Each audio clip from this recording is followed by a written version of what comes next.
तर ईव्हीएम सोबत सुरक्षा आणि छेडछाड केल्याचा आरोप करण्यात येतोय। त्या संदर्भातल्या टॉप 9 बातम्या पाहूया। तर नगर परिषद नगरपंचायत निवडणुकीमध्ये 67.63% मतदान। कोल्हापूर जिल्ह्यातील मरगडमध्ये सर्वाधिक 88% मतदान। निवडणुकांचा निकाल 21 डिसेंबरला जाहीर होणार। जनता सोबत आहे तर इतका पैशाचा वापर का करावा लागला? ईव्हीएम मध्ये गडबड करून निकाल फिरवायचा असल्याने 20 दिवसांचा वेळ वाढवून घेतलेला आहे। वडेट्टीवारांचा सत्ताधाऱ्यांवर आरोप। हे सरकार 20 दिवसांमध्ये घोटाळा करून आलेला आहे। या निवडणुकीतही घोटाळ्याची उमेदवारांना शक्यता वाटते। ईव्हीएम ऑनलाईन हॅक होऊ शकतं। अनिल देशमुखांची प्रतिक्रिया।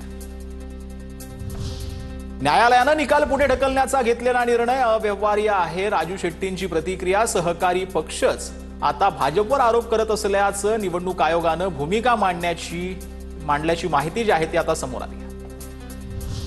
परळीमध्ये ईव्हीएमच्या सुरक्षेवरून हाय व्होल्टेज ड्रामा पाहायला मिळतोय। रात्रीपासून शरद पवार गटाच्या नगराध्यक्षपदाच्या उमेदवार संध्या देशमुख यांची सीसीटीव्हीच्या माध्यमातून स्ट्रॉंग रूमची पाहणी केली। रात्रीपासून नगर परिषद बिल्डिंगच्या खालून पाहणी करण्यात आली। प्रशासनावर भरोसा नसल्याचा आरोप करण्यात आला। अक्कलकोटमध्ये स्ट्रॉंग रूम बाहेर पोलिसांचा बंदोबस्त पाहायला मिळतो। अनुचित प्रकार टाळण्यासाठी 24 तास पहारा देण्यात येतोय। 15 पोलीस आणि नगर परिषदेचे 5 कर्मचारी स्ट्रॉंग रूम बाहेर आहेत।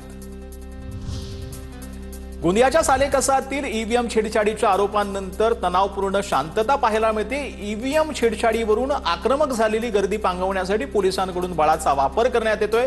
स्ट्रॉंग रूम मध्ये ईव्हीएम ठेवण्याआधी सील तोडण्यात आल्याच्या आरोपांनंतर उमेदवार आणि नागरिक जे आहेत ते आक्रमक झाले आहेत।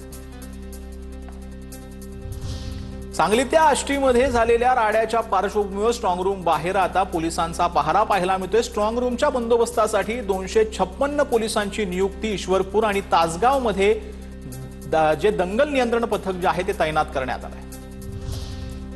सालेकसा ईव्हीएम छेडछाड प्रकरणी निवडणूक आयोगाला अहवाल पाठवलाय। त्यानुसार कारवाई होईल। उपजिल्हाधिकारी मिनाज मुल्ला यांनी ही माहिती दिलेली आहे। तर निवडणूक अधिकारी उपविभागीय अधिकाऱ्यांवर खटला दाखल करण्याची काँग्रेसने मागणी केली आहे।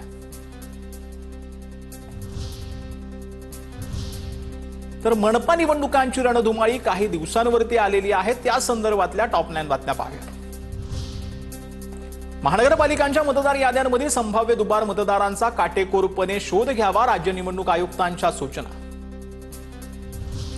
राज्यातील महापालिका निवडणुकांच्या प्रक्रियेला वेग। राज्य निवडणूक आयोगाची बैठक सुरू। सर्व महापालिकांचे आयुक्त या बैठकीला उपस्थित। ऑनलाईन पद्धतीने बैठकीला सुरुवात। राज्यातील सर्व महापालिकांच्या निवडणुकीबाबत निवडणूक आयोग आढावा घेणार। बीएमसी निवडणुकीच्या मतदार यादीत 11 लाखांहून अधिक दुबार मतदार पडताळणीसह मतदार यादीत सुधारणा करण्याचं काम सुरू। मुंबई महापालिकेची माहिती। दुबार मतदार शोधण्यासाठी आयोगाच्या ॲपचा वापर करण्यात येणार। मुंबईतील कुर्ला परिसरामध्ये मतदार यादीत मोठा घोळ। एकाच घरातील मतदारांची नावं 2 वेगवेगळ्या प्रभागांमध्ये विभागलेली आहेत। प्रारूप मतदार यादीतील अनियमितता उघडकीस आली आहे। माहिती अधिकार कार्यकर्ते अनिल गलगलेंची ही माहिती आहे। भिवंडी पालिकेच्या निवडणूक प्रक्रियेमध्ये राजकीय हस्तक्षेप असल्याचा आरोप आहे। प्रभाग रचना आणि मतदार याद्यांमध्ये घोळ पाहायला मिळतो। आरपीआय एकतावादीचा हा आरोप आहे। आता महानगरपालिका निवडणुकांसाठी निवडणुकीपूर्वी सर्व प्रक्रिया वेगाने पूर्ण करण्याचा प्रयत्न करण्यात येतो।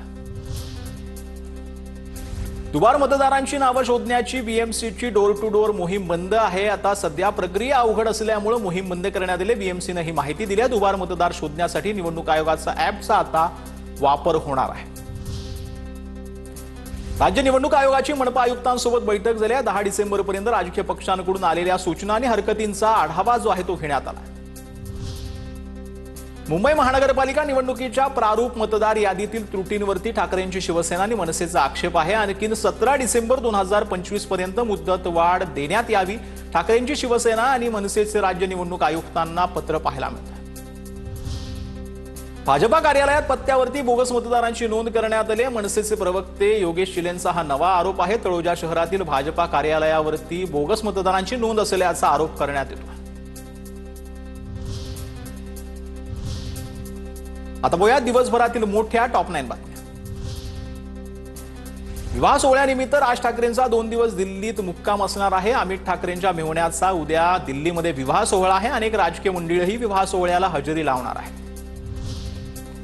मुंबईत भाजपा आवाज, मुंबईकरांचा संकल्प भाजपचा अभियान मुंबईतील विकासासाठी 2,65,738 सूचना आलेल्या आहेत। मुंबईकरांच्या सूचनांचं संकलन करून अमित साठम सादरीकरण करणार आहेत।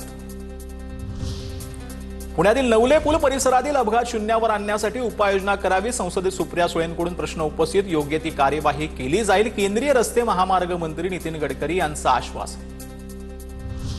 एप्रिल 2026 पूर्वी मुंबई गोवा महामार्गाचं काम पूर्ण होणार। केंद्रीय रस्ते वाहतूक मंत्री नितीन गडकरींचं लोकसभेत आश्वासन। मुंबई गोवा महामार्गाचे 89% काम पूर्ण झाल्याची माहिती। महामार्गाच्या कामात दिरंगाई झाल्याचीही दिली कबुली।